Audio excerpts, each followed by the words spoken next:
wabarakatuh. Perkenalkan, nama saya Fajar Fauzana Dihima. Di sini saya akan menjelaskan tentang dampak kependudukan Jepang. Dampak yang pertama yaitu dampak di bidang sosial. Salah satunya adalah dengan mengubah stratifikasi sosial atau kelas sosial. Stratifikasi sosial yang berlaku pada saat itu adalah Jepang menempati posisi tertinggi, kemudian disusul oleh bangsa Indonesia, selanjutnya golongan timur asing, serta yang terakhir orang-orang Belanda dan Eropa.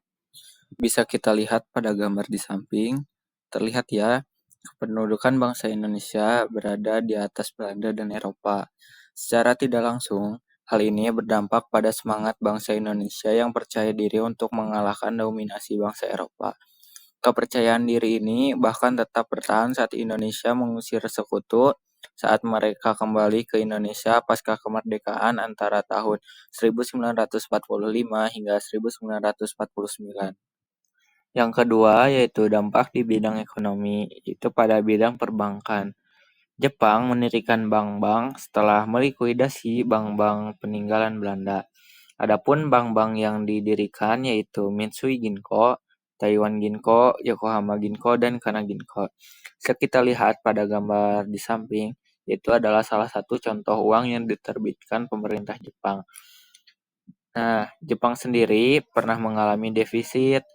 Semua itu akibat pembangunan di bidang militer. Demi kemakmuran bersama Asia Timur Raya, perekonomian penduduk harus dikorbankan hingga lumpuh.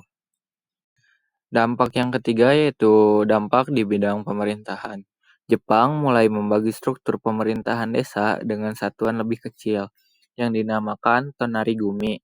Struktur ini masih bertahan hingga sekarang, yang kita kenal dengan rukun tetangga atau RT. Di samping itu, Jepang juga membentuk Dokuritsu Junbi Yosakai atau Badan Penyelidik Usaha-usaha Persiapan Kemerdekaan Indonesia yang biasa disingkat BPUPKI dan Dokuritsu Junbi Inkai atau Panitia Persiapan Kemerdekaan Indonesia yang disingkat PPKI yang digunakan bangsa Indonesia sebagai wadah dalam mempersiapkan kemerdekaan dan pembentukan pemerintahan awal. Dampak selanjutnya yaitu dampak di bidang pendidikan dan budaya. Pada masa pendudukan Jepang, masyarakat Indonesia diizinkan untuk bersekolah tanpa batasan ras dan status sosial. Jepang juga memperkenalkan sistem sekolah 12 tahun belajar. Sistem sekolah pada masa Jepang ini masih kami terapkan sampai sekarang. Jadi, pada masa itu setiap pagi, seluruh siswa diwajibkan untuk menyanyikan lagu kebangsaan Jepang yaitu Kimigayo. Kemudian mengibarkan bendera kebangsaan Jepang, Hinomaru, dan harus menghormati kepada kaisar atau dewa Jepang, Seikirei. Yang kelima yaitu dampak di bidang militer. Jepang ini tergolong gencar melakukan pelatihan militer pada masyarakat Indonesia. Gak heran, soalnya kan awalnya Jepang emang butuh bala bantuan dari wilayah Asia yang mereka duduki untuk berkontribusi dalam Perang Pasifik. Nah, pelatihan militer ini dirasakan oleh berbagai lapisan masyarakat, termasuk para pemuda.